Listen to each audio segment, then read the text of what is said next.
bawol bawol kaay ma ne doom bu ragal dara.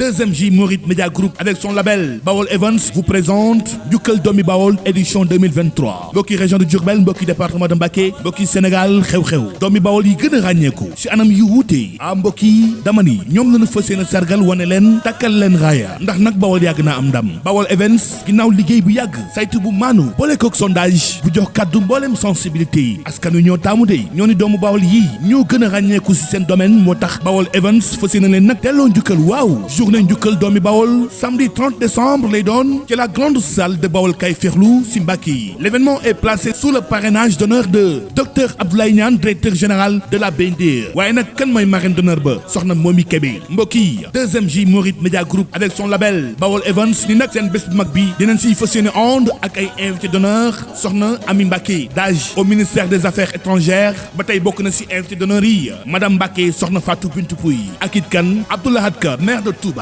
waaye tamit soxna Seynabou Mbacké ba tey bokk na ci invité d'honneur yi Galoba ministre de la fonction publique et de la transformation du secteur public maire de Mbacké waaye tamit bokk na ci invité d'honneur yi Mohamed Cissé responsable politique à Touba pour cette édition 2023 mani mbokk yi Bawol Events fas yéene sargal ñu nu gën a ràññee doon ay jeunes c'est du domaine Bawol jeune entrepreneur 2023 ñu ni nag askan wi tàmm nañu Serigne Cheikh Mbacké solution adjoint au maire ci Touba nekkit opérateur économique di entrepreneur bu mag ak it kan Mohamed Silla un jeune modèle nekkit entrepreneur bu mag leader dans son domaine amaat beneen catégorie Bawol leader de l'opposition 2023 mbokk yi ñu ne nag tàmm nañu honorable député Serigne Cheikh Abdou Mbacké Bara Dolly meilleur leader de l'opposition te taxawaay bu am solo ba ca wetu askan wa ñu ni tamit am na catégorie Bawol parlementaire 2023 mani xel yépp dem na ci honorable député Matar Diop kenn na tablewul taxawaayam ci assemblée nationale pencum ndaw réew ma ràññee nañ ko waaye nag tamit catégorie Bawol entrepreneur homme 2023 ñu ni kooku mooy kan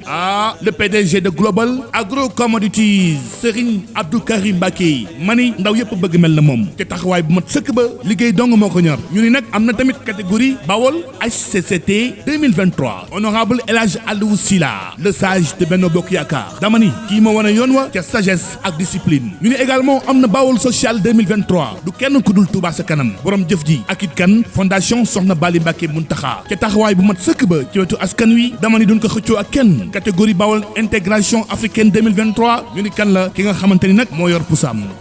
l'émissaire ki président Macky Sall wóolu muy dox diggante xeet yi le ministre conseiller Cheikh Abdoulahad Mbacké Gaïndé Fatma Bawol révélation 2023 monsieur Djili Silla opérateur économique ki tax nag ndaw yi mën a épanouir fii ci département de Mbacké dama ni kenn xemematul faneen ndax lim fi def ci ay infrastructures sportives catégorie Bawol leadership 2023 docteur Fatou Diané dama ni ministre xale ministre de la femme de la famille et de la protection des enfants c'est le mérite waaye nag Bawol espoir 2023 monsieur Serigne Mbacké Faye directeur service administratif et financier de l'hôpital Cheikh Ahmadoul Khadim ndaw yépp bëgg mel na moom ca yarga ak it kan Bawol éducation 2023 ki nga xamante ni nag moo investir ci éducation borom Kamal boole kook majalis ak enseignement général Serigne Matar Diène ñépp ko ràññee ci taxawaay bi waaye nag mbokk yi ñu ngi koy nag tëjee ak Bawol femme entrepreneur 2023 ñu ni du kenn ku dul jigéen ju am jom jàmbaar fakk tëdd di nag soxna Rama Mbacké eh bien mbokk yi le 30 décembre mani foo sànni mbàtt mu toj dans la grande salle de Bawol Kaay Ferlu fii si Mbacké l'initiative est de 2MJ Mouride Media Group avec son label Bawol Events moo fas yéene sargal les meilleurs ñu nu gën a ràññee ci seen domaine ñi nga xamante ni askan wi ñoo leen taamu après un travail minutieux un sondage fiable ñii lañu fas yéene mbokk yi honoré na ko ñëpp fannoo samedi 30 décembre à partir de 16h ci Bawol Kaay Ferlu si Mbacké la région de Diourbel le Bawol est à l'honneur avec 2MJ.